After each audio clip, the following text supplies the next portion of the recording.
In the private collection of antique photographs owned by the Vanderbilt estate, among portraits of society's most prominent families, hangs a wedding portrait that has mystified art historians and psychologists for over a century. The photograph, taken in October 1892, depicts what appears to be the perfect Victorian bride on her wedding day. 22-year-old Vivienne Ashworth stands in an ornate studio setting, her elaborate silk gown cascading in perfect folds around her petite frame, her veil arranged with mathematical precision by the photographer's assistant. At first glance, the portrait embodies everything expected of high society wedding photography from the Gilded Age. The bride's posture is impeccable, her gloved hands positioned gracefully at her waist, her auburn hair styled in the fashionable Gibson girl arrangement. Most striking of all is her smile, a radiant expression of joy that seems to illuminate the entire composition. The technical quality of the photograph is exceptional, captured by renowned society photographer Harrison Blackwell using the finest equipment available in New York City. Yet something about this seemingly perfect image has disturbed viewers for generations. Family members who inherited the portrait often reported feeling unsettled when looking at it for extended periods. Several owners attempted to donate or sell the piece, only to have it mysteriously returned to their possession. The portrait seemed to resist being forgotten, demanding attention from anyone who encountered it. Dr. Amanda Reynolds, a forensic art analyst specializing in historical photography, first encountered the portrait in 2018 while conducting research for her doctoral dissertation on psychological indicators in Victorian portraiture. Her initial interest was purely academic, focused on analyzing facial expressions and body language to understand the social pressures placed on women during the late 19th century. However, what she discovered would transform her understanding of both photography and human psychology. Using advanced digital analysis techniques developed for criminal investigations, Dr. Reynolds began examining the portrait with microscopic detail.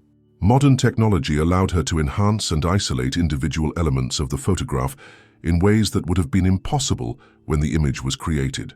What she found challenged everything she thought she knew about Victorian wedding portraits.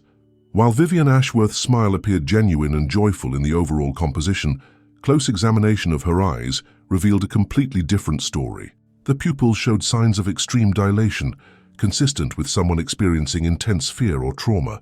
More disturbing still were the micro-expressions captured in the delicate muscles around her eyes, expressions that contradicted her smile entirely. Where joy should have resided, Dr. Reynolds found unmistakable signs of terror, desperation, and pleading. The technical analysis revealed that these contradictory expressions were not photographic artifacts or tricks of light. The emulsion showed no signs of manipulation, and the exposure was consistent across the entire image. Somehow, Vivienne Ashworth had managed to maintain a perfect smile while her eyes betrayed the true horror of her situation. The discovery suggested a level of psychological control or coercion that Dr. Reynolds had never encountered in her research. Determined to understand the circumstances behind this disturbing portrait, Dr. Reynolds began investigating the historical records surrounding Vivienne Ashworth's wedding. What she uncovered was a story of wealth, power, and the dark secrets that lurked beneath the polished surface of New York's high society. Vivienne Ashworth had been born into one of Boston's most prominent shipping families, her father owning a fleet of merchant vessels that traded throughout the Atlantic. The Ashworth fortune, built over 3 generations, represented old money respectability and social standing. Vivienne herself was renowned for her intelligence and beauty, educated at the finest finishing schools, and considered one of the most eligible young women of her generation. Her marriage to Edmund Blackthorne had been arranged as a merger of 2 powerful families, combining the Ashworth shipping empire with the Blackthorne Railroad fortune. On paper, it represented everything that Victorian society valued: financial security, social advancement, and the continuation of established bloodlines. The wedding, held at St. Patrick's Cathedral with over 500 guests, was covered extensively by the society pages as the event of the season. However, Dr. Reynolds discovered that the public celebration masked a private nightmare that had been carefully concealed from society's view. Her investigation led her to previously unknown correspondence hidden in the archives of the Ashworth family estate, letters that revealed a very different picture of the marriage arrangement. Vivian's personal diary, discovered in a hidden compartment of her writing desk, contained entries that documented months of growing terror leading up to her wedding day. The early entries spoke of her initial resistance to the arranged marriage, her pleas to her father to reconsider, and her desperate attempts to convince her family that Edmund Blackthorne was not the man they believed him to be. In an entry dated June 15, 1892, Vivian wrote, "Father refuses to listen to my concerns about Mr. Blackthorne. He sees only the financial advantages of the union and dismisses my observations as feminine hysteria. But I have seen something in Edmund's eyes during our chaperoned visits, a coldness that frightens me to my core.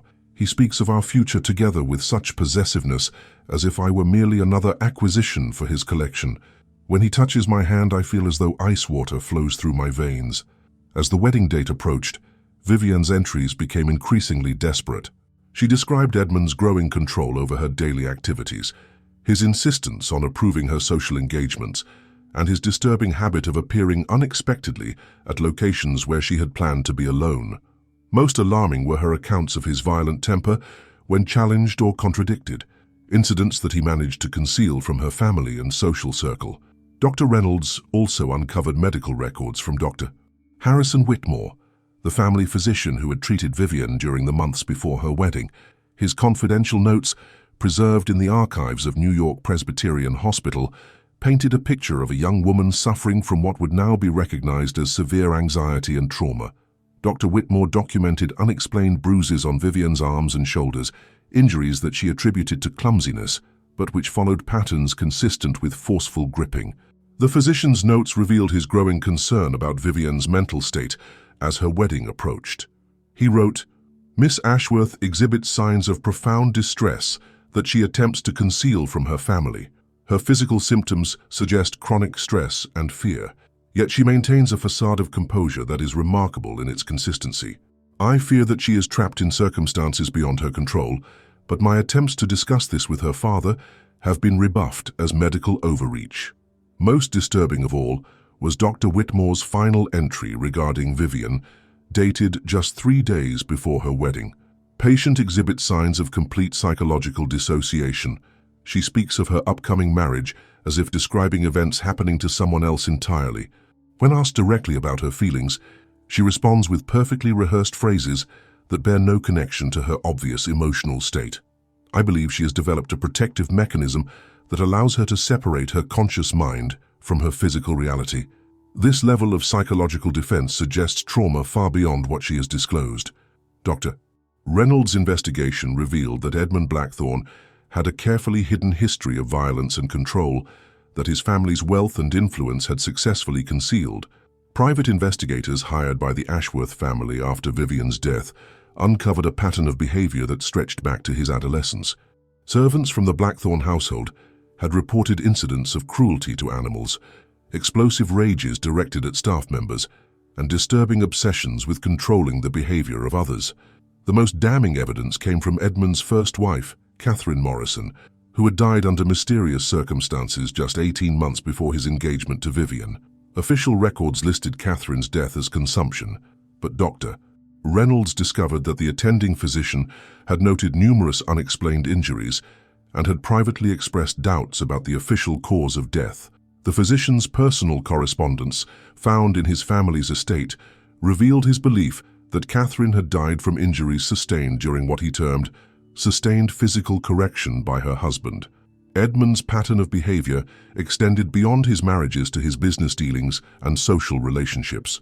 Former business partners described him as ruthless and vindictive, someone who used his family's influence to destroy anyone who opposed him. Several testified that he seemed to derive pleasure from others' suffering, that he would prolong negotiations or disputes simply to watch his opponents' distress. The wedding portrait itself was taken just hours before the ceremony, during what society photographers called the bridal session. Harrison Blackwell, the photographer, had left detailed notes about the session that Dr. Reynolds discovered in his professional archives. His account provided crucial insight into the circumstances surrounding the disturbing image. According to Blackwell's notes, the photography session had been attended not only by Vivian and her family, but also by Edmund Blackthorne, who had insisted on overseeing every aspect of the process. This was highly unusual for the period, as grooms typically did not participate in bridal portrait sessions. Blackwell wrote that Edmund positioned himself directly behind the camera throughout the session, maintaining constant eye contact with his bride. The photographer noted Vivian's unusual behavior during the session, describing her as mechanically compliant but emotionally absent. He wrote, "The bride followed every direction with perfect precision, yet seemed to exist in a state of profound detachment from her surroundings. Her smile appeared and disappeared on command, as if controlled by an external force rather than emerging from genuine emotion. Most disturbing was her inability to break eye contact with Mr. Blackthorne, even when I requested her to look directly at the camera."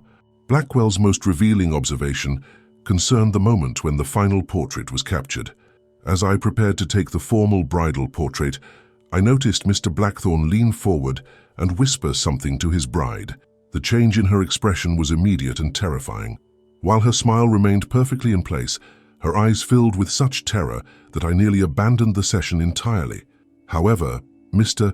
Blackthorne insisted that I proceed immediately, stating that the expression was exactly what he desired. I confess that I have never before photographed a subject who displayed such contradictory emotions simultaneously." Dr. Reynolds realized that what she had discovered in her digital analysis was not a photographic accident, but the deliberate capturing of a moment of psychological torture. Edmund Blackthorne had orchestrated the portrait session to create a permanent record of his complete dominance over his bride, a trophy that would forever commemorate her submission to his will. The investigation took a darker turn when Dr. Reynolds discovered evidence suggesting that Edmund's control over Vivian extended beyond psychological manipulation to pharmaceutical intervention. Analysis of her personal effects, preserved in the family estate, revealed traces of laudanum and other opiate compounds far exceeding normal medicinal doses. Hair samples preserved in a locket contained chemical signatures consistent with chronic drug administration, suggesting that Vivian had been systematically medicated to ensure her compliance. Dr. Whitmore's medical notes supported this theory, documenting Vivian's increasingly erratic responses to questioning and her gradual loss of emotional reactivity. He had noted her dilated pupils and slowed speech patterns, symptoms he had attributed to nervous exhaustion, but which Dr. Reynolds recognized as consistent with chronic opiate use. The physician had also documented Edmund's insistence on personally overseeing his bride's medical treatment, an unusual level of involvement that now appeared deeply sinister. The wedding ceremony itself, attended by New York's social elite, proceeded without incident according to contemporary newspaper accounts.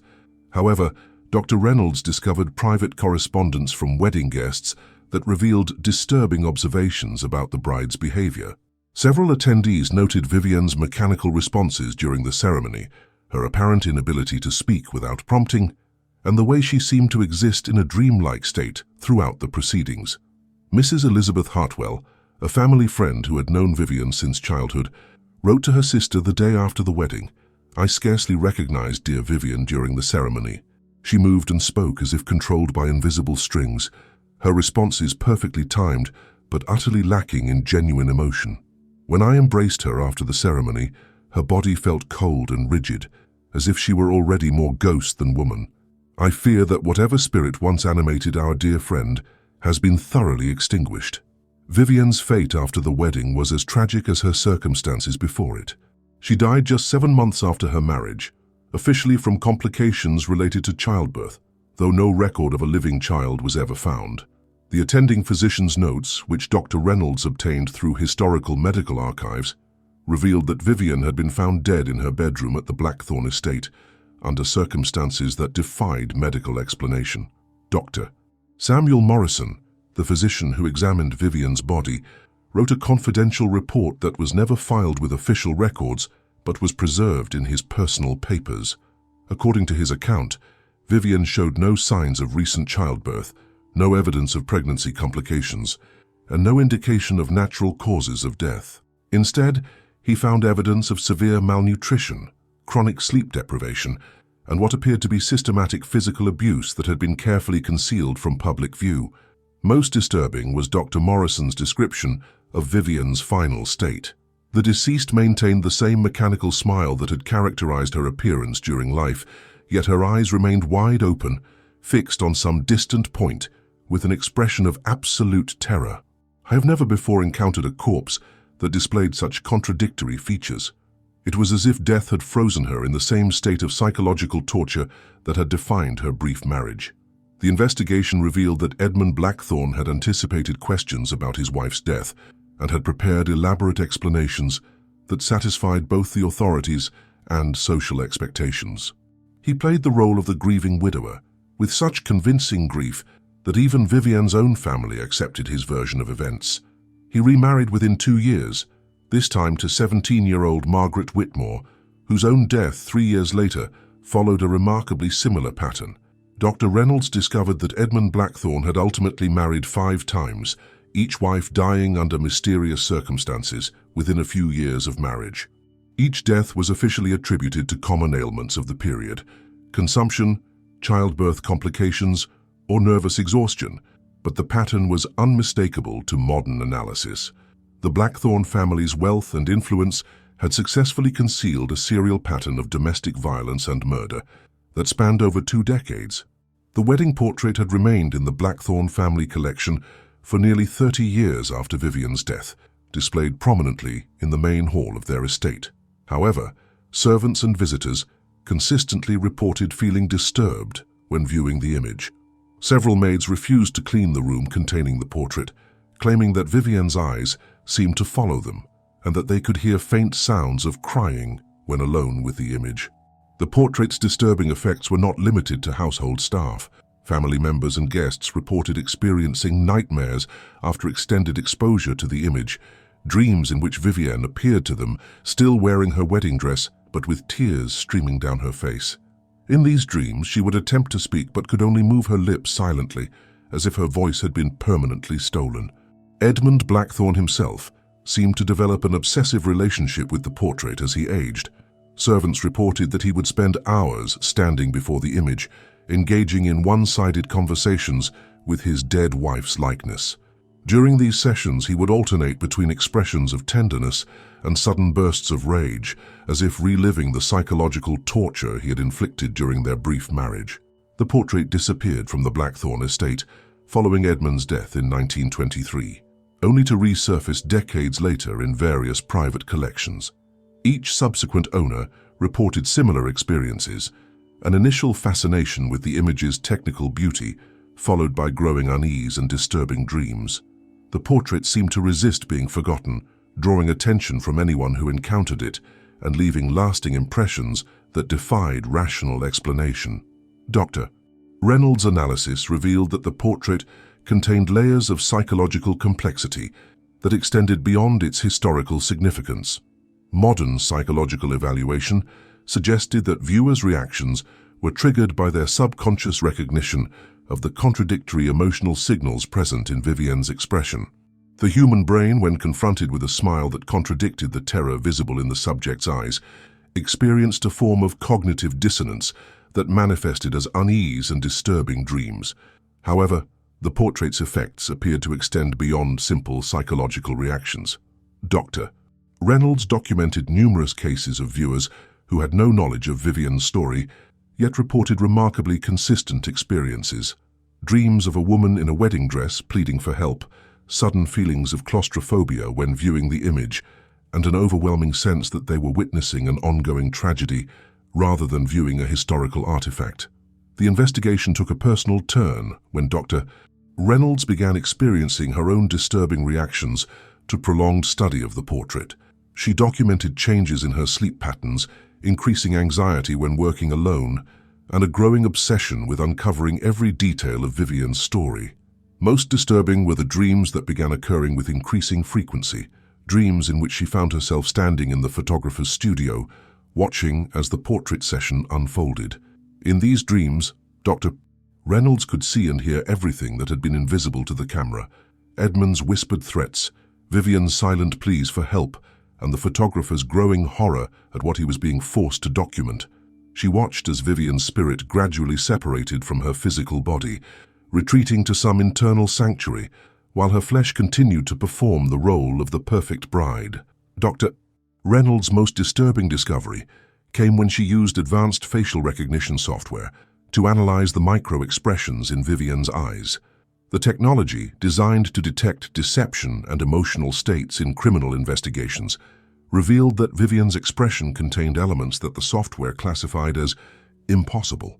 According to the program's analysis, no living person could maintain such contradictory emotional states simultaneously without experiencing complete psychological breakdown. The implications were staggering. Either the software had encountered a limitation in its programming, or Vivian Ashworth had existed in a state of psychological dissociation so complete that she had essentially become two different people occupying the same body. The smiling bride captured by the camera was a carefully constructed performance, while the terrified woman visible in her eyes represented her true self, trapped and pleading for rescue that would never come. Dr. Reynolds' final revelation came when she discovered correspondence between Harrison Blackwell and his professional colleagues, letters in which the photographer described his growing distress about the portrait he had created. Blackwell wrote that he had attempted to destroy the glass plate negative multiple times, only to find it restored to perfect condition the following morning. He claimed that the image seemed to exist independently of its physical medium, that destroying the negative had no effect on its supernatural properties. The photographer's final letter, written just days before his death in 1894, contained a confession that challenged Dr. Reynolds' understanding of both photography and reality. I have come to believe that certain images capture more than light and shadow. They trap the essence of human suffering, preserving it in a form that defies destruction. The portrait of Mrs. Blackthorne has become a prison for her soul, a window through which her eternal anguish can observe our world. I fear that I have created not merely a photograph, but a supernatural monument to human cruelty that will continue to disturb viewers long after we are all forgotten. Blackwell's death, officially attributed to heart failure, occurred while he was alone in his studio, found collapsed beside the enlarger, where he had been working with Vivian's portrait. The glass plate negative was discovered shattered on the floor, yet prints made from it after his death showed no signs of damage. The photographer had died attempting to free Vivian's trapped soul, an effort that appeared to have failed completely. Dr. Reynolds completed her analysis with the sobering realization that she had uncovered not just a historical tragedy, but a supernatural phenomenon that continued to affect everyone who encountered it. The portrait existed as both a historical document and a spiritual prison, trapping Vivian's essence in a state of eternal suffering that could be witnessed but never relieved. Her final report documented the portrait's journey through various collections, its consistent effects on viewers, and the growing body of evidence suggesting that certain traumatic events could somehow imprint themselves on photographic media in ways that transcended normal physical laws. She concluded that Vivian Ashworth's wedding portrait represented a unique intersection of human cruelty and supernatural preservation, a reminder that some forms of suffering were too profound to be contained by death. The portrait remains in private collection today, its location known only to a small group of researchers and collectors who understand its dangerous properties. It is never displayed publicly, never studied without extensive psychological preparation, and never left unattended with viewers who are unaware of its history. Those who have seen it report that Vivian's smile remains as radiant as ever, while her eyes continue to plead for a rescue that will never come. Modern visitors who encounter the portrait, despite being warned of its effects, consistently report the same experience: an initial appreciation for its technical beauty, followed by growing unease as they recognize the contradictory emotions captured in the image. Many describe feeling as though they are witnessing an ongoing crime, that Vivian's suffering is not historical, but immediate and present. The portrait serves as a chilling reminder of the horrors that could be concealed beneath the polished surface of Victorian society, and of the possibility that human suffering, when profound enough, can transcend the boundaries between past and present, between life and death, between photography and reality. Vivian Ashworth continues to pose for her wedding portrait, her smile frozen in eternal performance, while her eyes forever reveal the truth that her voice was never allowed to speak. In the end, Dr. Reynolds' investigation proved that some historical artifacts are more than mere records of past events. They are windows into human experiences so intense that they burn themselves into reality itself, creating permanent scars in the fabric of time that continue to bleed long after the original wounds have been forgotten by history. The bride's portrait remains beautiful and terrible, a masterpiece of photographic technique that captured the precise moment when a human soul was murdered while leaving the body alive to smile.